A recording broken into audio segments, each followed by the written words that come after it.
Just a few months ago, Jandel could have easily been called the most successful developer on Roblox. His games were pulling in millions of players, he was making crazy money, and everything he released was blowing up. But today, everything has changed. He's getting tons of hate, his games are falling off, and he's in the middle of some serious drama. And honestly, the way this all happened is kinda insane. Quick favor though, if you enjoy videos like this, drop a like and subscribe. It really helps out the channel. Alright, let's get into it. So Jandel has actually been developing on Roblox for many years, but most people know him from his viral games like Grow a Garden and Plants vs. Brainrots. But even before those, he was already respected. He made games like Wacky Wizards and Deep Steps, and people saw him as a developer who made genuinely fun and creative experiences. He even won a Bloxy Award and was nominated for Creator of the Year. So yeah, he wasn't some random nobody, he was already successful. Then he released one of his biggest hits, Dusty Trip. For a while, this game was everywhere. Hundreds of thousands of players were online at the same time. It was unique, fun, and it made Jandel's reputation even stronger. But when the game eventually slowed down, some people thought that was it for him, like maybe he just got lucky once. But behind the scenes, something big was about to happen. Jandel started working with a group called Do Big Studios. Their whole strategy was finding small games with potential, buying them, improving them, and turning them into viral hits. And that's when they found Grow a Garden. Originally, it was just a small game made by another developer. They had a few hundred players, then a few thousand. But after Jandel and his team took over, it exploded. It became one of the biggest games in Roblox history. And a huge reason for that was the weekly admin events. Every Saturday, something crazy would happen in-game. Rare items, special moments, unexpected surprises, and players would all join at the same time to experience it.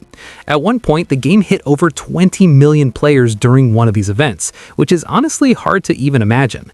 And during all of this, Jandel became the face of the game. He was the one players recognized, the one people associated with the success. This was the peak.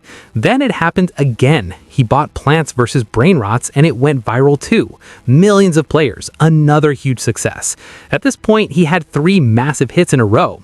But this is where things started to fall apart. As Grow a Garden started losing players, people also started turning on him. Some fans accused him and his team of only caring about money. Others believed they were just buying games, making as much money as possible, and then moving on. And even though he wasn't responsible for everything, he became the main person people blamed. Then he released a new game called Brainrot Seas. It was inspired by games like Blox Fruits, and people expected it to be huge, but it wasn't. It only got a few thousand players, which is normally would be good, but for him, it was a major drop. People started calling it unoriginal. Fans said he wasn't the same developer anymore. Then things got worse. He bought a game called Slap DS, which was very similar to Slap Battles, and that made people even more upset. Now fans started believing he was just chasing trends instead of making something new. The backlash got so bad that he had to post apology videos on TikTok and became much less active online. And now he's not in the same position he was before. Grow a Garden is at its lowest player count ever, and he's no longer the owner of the game. That entire era is over. But here's the thing. Making successful games isn't easy. Not every game will win. And sometimes when expectations get too high, even small failures feel huge. Personally, I don't think he deserves all the hate he's getting. He's already proven he can make great games. Dusty Trip was great. Grow a Garden was great. Plants vs. Brainrots was great. He clearly has a talent. He just needs the right comeback. And honestly, I wouldn't be surprised if he makes one, because developers like him don't just disappear. They come back. Let me know what you think, and I'll see you in the next video.